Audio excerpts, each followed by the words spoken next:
Subscribe करें हमारे YouTube channel को और बेल आइकन को प्रेस करें हमारे लेटेस्ट वीडियोस को देखने के लिए।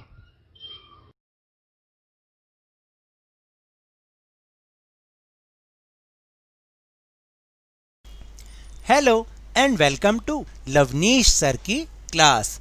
आज की ये शिक्षा निदेशालय राष्ट्रीय राजधानी क्षेत्र दिल्ली की वर्कशीट नंबर 9 जो कि कक्षा 7वीं के विद्यार्थियों के लिए है, यह ली गई है गणित विषय से और जिसमें हम समझने का प्रयास कर रहे हैं त्रिभुज और उसके गुणों को।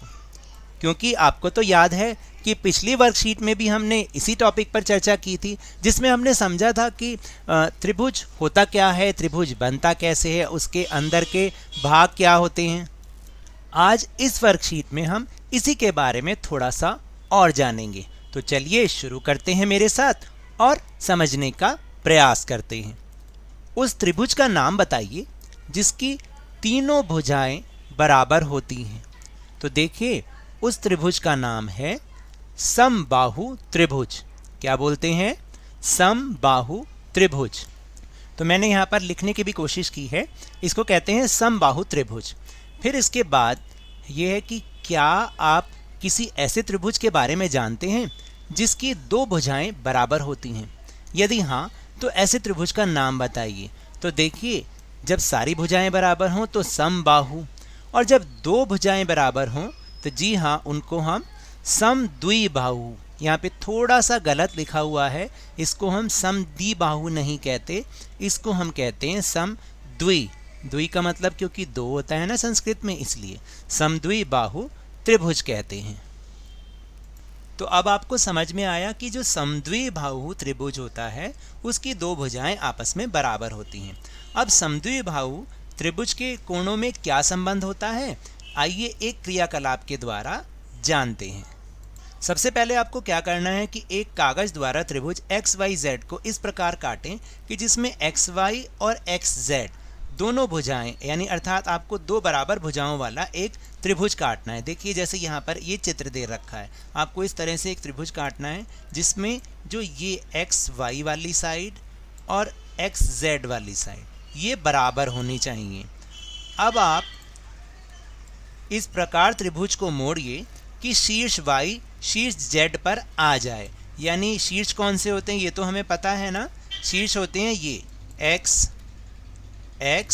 Y और Z। इसको है इस प्रकार मोड़ना है। ये दूसरे चित्र में देखिए, इस तरह से इसको मोड़ना है कि ये Y जो शीर्ष है वो Z पर आ जाए।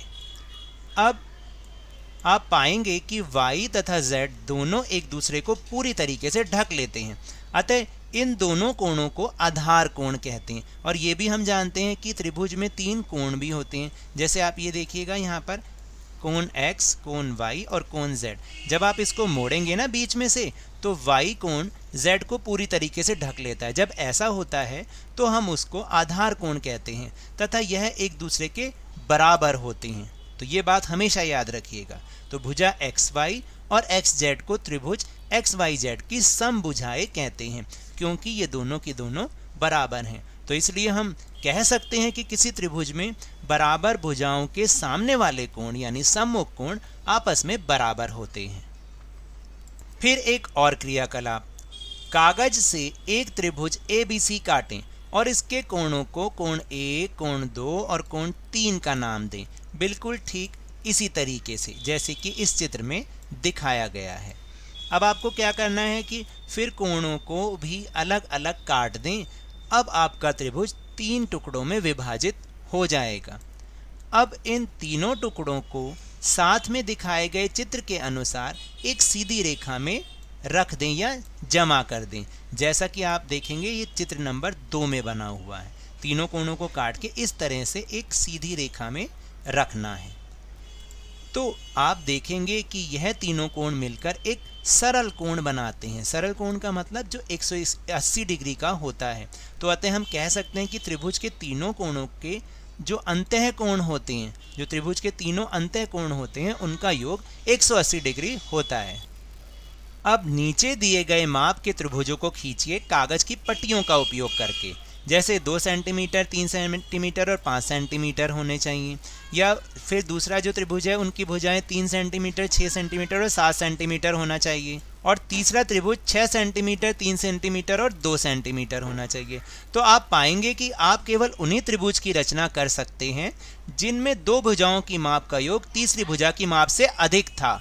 तो अब है अभ्यास का समय। तो चलिए जल्दी से अपनी नोटबुक निकालिए और इस चीज़ को जरूर याद रखिएगा कि त्रिभुज के तीनों अंतःकोणों का योग 180 डिग्री होता है, तभी आप आज का पहला प्रश्न कर पाएंगे। निम्न त्रिभुजों में कौन x का माप, ये कौन की जगह ना यहाँ पर कोण होना चाहिए, कुछ मिस प्रिंटिंग है, आपको यहाँ पर लिखना है कोण। तो निम्न त्रिभुजों में कोण x की माप ज्ञात कीजिए। तो ये 3 त्रिभुज बने हुए हैं, आपको क्या करना है कि 2 कोण दे रखे हैं और तीसरे की माप ज्ञात करनी है। ये मैं आपको अभी सिखाऊंगा। तो दूसरी फिगर में आप देखिएगा, ये जो एल शेप का कोण है इसका माप नहीं दे रखा, इसको हम समकोण यानी कहते हैं और ये 90 डिग्री का होता है, तो याद रखिएगा इसको भी। और इसी तरह से जो तीसरी फिगर है इसके अंदर तो 2 कोण का माप है नहीं, सिर्फ एक कोण का माप है। तो ये भी कैसे निकालना है, चलिए मेरे साथ सीखते हैं। जैसे पहला कैसे करना है, हमें याद रखना पड़ेगा कि त्रिभुज के तीनों कोणों का योग 180 डिग्री होता है। तो तीनों कोण जो त्रिभुज में दे रखे हैं वो ये दे रखे हैं x, एक 50 का दे रखा है और एक 60 डिग्री का दे रखा है। तो तीनों का जोड़ 180 डिग्री होना चाहिए। तो अभी x का मान तो हमें पता नहीं है, तो 50 और 60 को जमा किया 110 आया, तो x जमा 110 डिग्री हो गया बराबर 180 डिग्री, क्योंकि तीनों कोणों का योग 180 डिग्री होता है। अब x का मान निकालने के लिए इस 110 को सामने लेके जाना पड़ेगा। जब हम लेफ्ट हैंड साइड से राइट हैंड साइड पर जाते हैं तो साइन जो होते हैं वो चेंज हो जाते हैं, प्लस का साइन हमेशा माइनस में बदल जाता है। तो इसलिए x का मान बराबर 180 डिग्री माइनस 110 डिग्री, तो x का मान आ गया 70 डिग्री। तो इस प्रकार त्रिभुज का तीसरा कोण 70 डिग्री का होगा। चलिए अब दूसरे क्वेश्चन की बात करते हैं। जैसे मैंने बताया था उसमें P जो L शेप का बना था वो 90 डिग्री का होगा, क्योंकि वो समकोण होता है। तो 2 कोणों का माप आ गया, हमें R की जगह हम x लिखेंगे क्योंकि हमें उसका मान पता नहीं है। तो 90 डिग्री जमा x जमा 30 बराबर होता है 180 डिग्री, क्योंकि त्रिभुज के तीनों कोणों का योग 180 डिग्री होता है। फिर इन दोनों को जोड़ा तो x जमा 120 डिग्री आ गया बराबर 180 डिग्री। फिर इसको जब हम राइट हैंड साइड लेके जाएंगे x का मान निकालने के लिए तो ये माइनस का बन जाएगा। तो 180 डिग्री में से 120 डिग्री घटाएंगे तो 60 डिग्री आ जाएगा। तो तीसरे कोण का माप आ जाएगा 60 डिग्री। फिर बात करते हैं तीसरे प्रश्न की, जिसमें केवल एक ही कोण का माप दिया हुआ है और 2 कोण का माप नहीं दिया गया। तो उसको लिखना इस तरीके से है, क्योंकि तीनों कोणों का योग 180 डिग्री होता है। तो इक्वेशन ये बनेगी 50 डिग्री प्लस x बराबर 180 डिग्री। फिर तो x और x मिलके, x का मतलब है 1x, तो 1x और 1x मिलके बन गए 2x। 50 डिग्री जमा 2x बराबर 180 डिग्री। फिर हम 50 को सामने की साइड लेके जाएंगे, जैसा मैं हमेशा बताता हूँ। तो सामने लेके जाएंगे तो ये प्लस का साइन माइनस का हो जाएगा, और फिर 2x बराबर 180 डिग्री माइनस 50 डिग्री। फिर तीसरे स्टेप में 2x बराबर इनको घटाया 130 डिग्री। अब ये जो 2x है इसका मतलब 2 गुणा x है। क्या है ये? 2 गुणा x। तो जब x की मान निकालेंगे, x की वैल्यू निकालेंगे, तो ये जो गुणा वाली चीज़ है ये सामने जाके भाग में बदल जाएगी, क्योंकि जैसे जमा वाली घटा में बदल जाती है ऐसे गुणा वाली भाग में, यानी साइन चेंज हो जाते हैं जब हम राइट हैंड साइड लेके जाते हैं। तो x का मान आया 130 डिग्री बटे में 2। तो हम जब इसको भाग करके देखेंगे तो उत्तर आएगा 65 डिग्री। इस प्रकार दोनों कोणों का माप 65 डिग्री होगा। तो समझ आया? अगर नहीं समझ आया तो फिर भी आप कमेंट बॉक्स में लिखें, मैं उसको दोबारा से आपको समझाने की कोशिश करूँगा। फिर हम बात करते हैं दूसरे प्रश्न की। नीचे दिए गए कोणों में कौन कौन से कोण योग एक त्रिभुज के अंतःकोण हो सकते हैं, यानी तीनों का योग 180 डिग्री ही होना चाहिए, तभी त्रिभुज भी पॉसिबल है और तभी वो उसके अंतःकोण हो सकते हैं। तो तीनों को जब हम ऐड करके देखेंगे, पहले का उत्तर को जब हम ऐड करके देखेंगे तो उत्तर आएगा 190 डिग्री। इसका मतलब नहीं हो सकता, क्योंकि 180 डिग्री ही होना चाहिए। दूसरे को जब हमने जमा करके देखा 20, 95 और 65 को, तो उत्तर आया 180 डिग्री। इसका मतलब ये तीनों कोण हो सकते हैं और ये नहीं। पहले वाले में आपको लिखना है करके, फिर लिखना है नहीं। पहले आपको करके दिखाना है और फिर लिखना है नहीं। दूसरे वाले में हाँ, तीसरे वाले को हमने जमा करके देखा तो 180 डिग्री आया, इसका मतलब ये भी हो सकते हैं। और चौथे को करके देखा तो उत्तर आया 130 डिग्री, इसका मतलब ये नहीं हो सकते।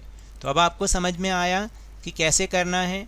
तो ये तो थी आज की वर्कशीट। अगर मेरे इस तरह समझाने से आपको थोड़ा सा भी समझ में आया हो तो इस चैनल को ज़्यादा से ज़्यादा सब्सक्राइब कीजिए और लाइक भी दीजिए और बहुत ज़्यादा शेयर कीजिए। और हाँ, मेरे साथ इसी तरह वर्कशीट को समझते रहिए, लेकिन ध्यान और मन लगाकर पूरी मेहनत लगन के साथ पढ़ते रहिए। और अपने आप को कोविड से बचाने के लिए अपने हाथों को साबुन और पानी से नियमित रूप से धोएं, क्योंकि जब तक दवाई नहीं तब तक ढिलाई नहीं। धन्यवाद।